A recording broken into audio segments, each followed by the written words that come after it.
আরশে আছেন, এটা হচ্ছে ইহুদি, কট্টর শিয়া, দেহবাদী ওদের আকীদা। এটা আমাদের আহলুস সুন্নাত ওয়াল জামাতের কিনা আকীদা না। অনেকে মনে করেন আল্লাহ সব জায়গায় আছেন, আল্লাহ সর্বত্র বিরাজমান। এটা একটা ভুল কথা, ভুল বিশ্বাস। এটা আমাদের সমাজের বেশিরভাগ মানুষের বিশ্বাস। ইমানদারি হতে পারবেন না আপনি এই জিনিসগুলা বিশ্বাস না করলে। আল্লাহ কোথায় আছেন? আরশে আছেন। আল্লাহ কোথায় আছেন? কোরআনে আল্লাহ বলছেন আর রহমানু আলাল আরশিস তাওয়া। রহমান কোথায় আছেন? আরশের উপরে। আলাল আরশ মানে কি? আরশের উপরে। আল্লাহ বলতেছেন উনি আরশের উপরে, আপনি বলেন সব জায়গায়। সাত আকাশের উপরে, আরশের উপরে তার অবস্থান। সাত জমিনের নিচে কোন গোপনতম প্রকোষ্ঠে, কোন ছোট্ট বাক্সের ভেতরে যদি কোনো পিঁপড়া, পিপিলিকা নীরবে হেঁটে যায়, আল্লাহ বলে আমি ওই পিঁপড়ার হেঁটে চলার পায়ের আওয়াজটাও শুনতে পাই।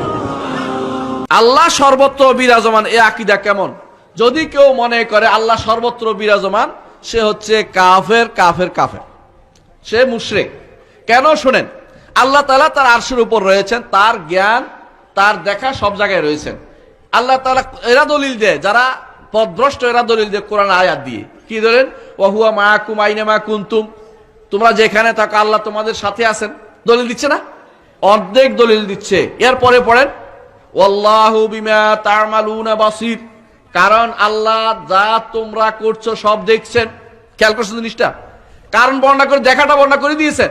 এই জন্য দেখেন যেখানে যেখানে মানিয়ত আসছে, মানার কথা আসছে, তোমাদের সাথে আছে, সেখানে সেখানে সাথে সাথে সামির বাসির কথা আসছে, তিনি দেখছেন এবং শুনছেন, সেটা আসছে। এই জন্য ইন্নানি মাআকুমা, আমি তোমাদের দুইজনের সাথে আছি। কার কথা বলছে? মুসা এবং হারুন। এরপরে কি শেষ করছে? শেষ করে না, কি বলছে? আসমাউ ওয়া আরা, কারণ আমি তোমাদেরকে দেখছি এবং তোমাদের সম্পর্কে শুনতেছি, তোমরা কি বলছো সবই শুনতেছি। তাহলে কোরআনে কারীম কখনো পরস্পর বিরোধী হতে পারে না। রব্বুল ইজ্জত তিনি আরশের উপর রয়েছেন এবং সবকিছু, সমস্ত সৃষ্টি তার কাছে অত্যন্ত ক্ষুদ্র। কেমন ক্ষুদ্র? কেমন ক্ষুদ্র জানেন? একটি জিনিস মনে রাখবেন, সৃষ্টি কত ক্ষুদ্র। রাসূলুল্লাহ সাল্লাল্লাহু আলাইহি ওয়াসাল্লাম বলেছেন আসমান এবং জমিন সবগুলো 7টি মুদ্রার মতো কথা কুরসির মধ্যে। কুরসি হচ্ছে পাদানি, পাদানি বুঝছেন, পা রাখার জায়গা।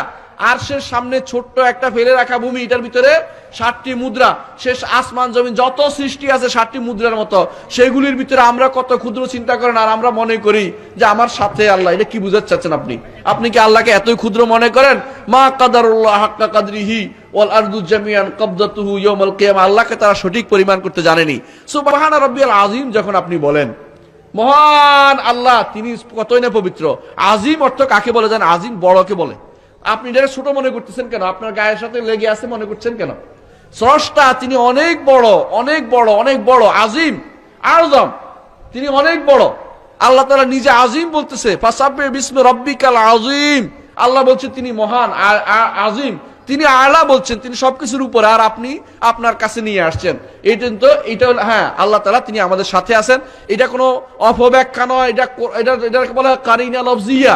শব্দের মধ্যে থাকলে এটা মানতে হয়। এই পর্যন্ত আলেমরা সবাই এটা জানে। যখন আয়াতের মধ্যেই থাকে এটা মেনে নিতে। আয়াতের মধ্যে স্পষ্ট উল্লেখ আছে যে আসমাউ ওয়া আরা হুয়া মাআকুম আইনামা কুনতুম ওয়াল্লাহু বিমা তা'মালুনা বাসীর। স্পষ্ট বলা হয়েছে যেখানে যে তিনি দেখছেন এবং জানছেন, সেখানে অন্য কিছু বলার সুযোগ নাই, অন্য কোনো অপব্যাখ্যা চলবে না।